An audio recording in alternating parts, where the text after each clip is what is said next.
Knowing which tool to select for any particular dent can be quite tricky, particularly when we're just starting off learning PDR.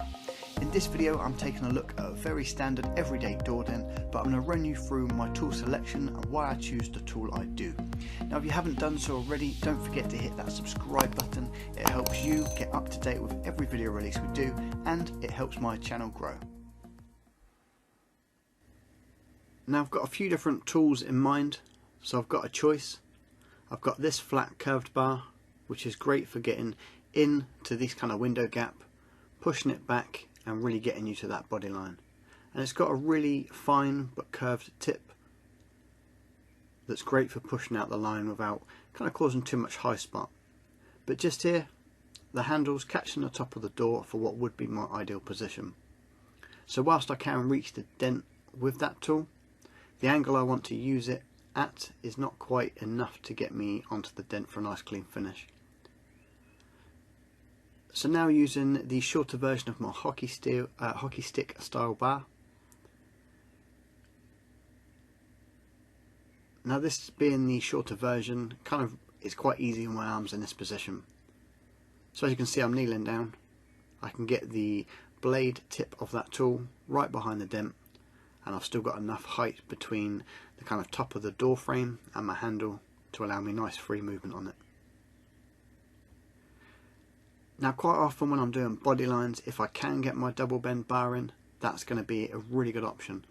As I've said before, this bar is super strong, so I know I can get plenty of leverage and really push the body line out if the body line becomes too tight. Now I can get it in at this angle, and I can get directly behind the dents, and with both hands I can give it a whole load of force to really push that body line. So that's definitely an option. Nice and strong, straight to it. Now this is my kind of ratchet door handle. It's more of a flag blade, but it's got a screw on tip on the end. Now this has got a really nice long handle, so I can get plenty of leverage, and it's a soft grip as well, so it's just comfy to use. Now I can get on this dent, but look at the length of it. So I can only really get on it if I've got my left arm in an uncomfortable position at the very top, and that means I'm not going to be able to get optimum force, or I'm going to be straining myself. Now so far I'm favouring the shorter hockey stick style tool. Gives me a really nice comfortable working position. I've got plenty of force, plenty of leverage. But I've also got one more bar to check, which is the little red ratchet reaper. Now this is a sharp tip. I find it a really good tool for kind of picking out minor little micro lows in my repair area. Sometimes on a body line the sharp tip also helps move the metal. Now it's a little bit long for this particular repair, so once again my left arm is quite high up the repair, making it a little bit awkward for me to work on.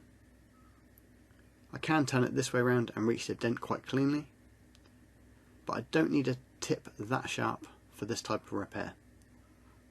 I could add tape to the sharp tip, but because this small hockey stick style tool is kind of comfortable to work with, it's just going to be easier for me to use it. Now I'm going to apply a little bit of tape to the end. So the dent is fairly soft, I don't want to go kind of too harsh and work straight metal to metal. So I've probably wrapped that round about 2 or 3 times just to soften the edge of the blade tip. So now as we start the repair, you can just see me kind of feeling around on the inside, just trying to check my positioning and get my tool tip to the dent. Now I'm pretty much aiming for the body line here, and I'm just starting to see how well that body line moves. There is the option to go straight for the body line, give it a really good push, and that will draw in a lot of the lows. But that does also run the risk of creating a high spot on the body line itself that can be a bit tricky later. Because this dent's quite soft, I'm going to work around the body line and then finish on the body line itself. So right now I'm giving it a few pushes below. You can just see in those lines pinched together, just at the bottom part of the dent. And now working my way up towards the top side. and again you can watch those lines pinching together as I'm getting my tip into the ideal position. Now it's a really windy day, which is why another reason I'm doing a narration and not talking through it, but it is blurring my line board around a bit.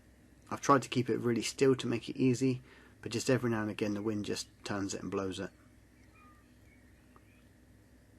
So I'm making quick progress so far. I've given it a few pushes below the body line and just started to draw the shape back to it.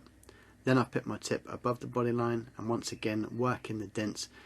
I'm kind of working around the low itself and not hitting the body line just yet. Just making the dent a little bit shorter. So I'm bringing the low up and I'm working either side of the body line, working the metal in towards the line itself.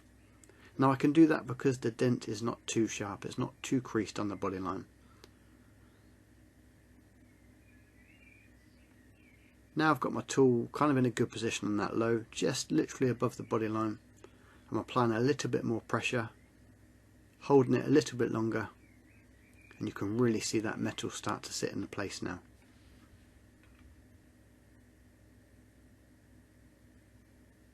So just continue that process. I'm kind of using a bouncing technique until I know my tool tip is in the right position. And when I know it is, just applying a little bit more pressure, pushing it just far enough that when I release the pressure, the metal has lifted and stayed in position, as opposed to popping back into where it was when I started. Now that the dent's that bit smaller, I can really focus around the body line.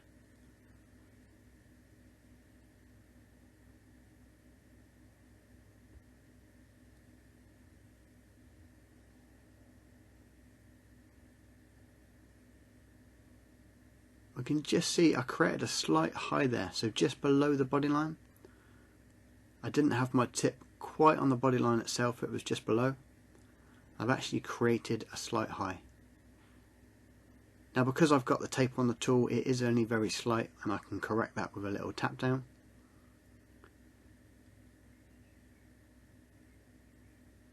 But had I have done that same push on the body line, it would have brought up the low just above the high I created. So I was just very slightly out and created a high spot just below the dent.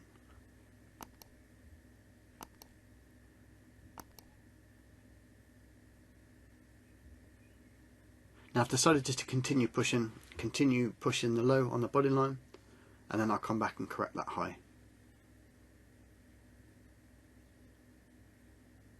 Just a couple of taps with the little root beer tap down.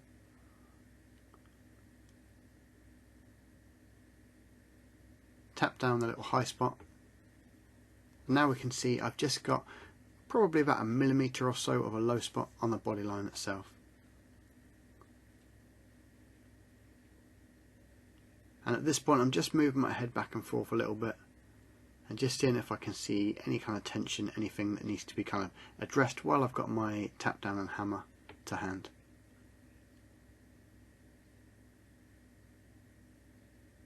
Now moving my tool tip back towards that remaining low. Again bouncing it till I know I'm on the line.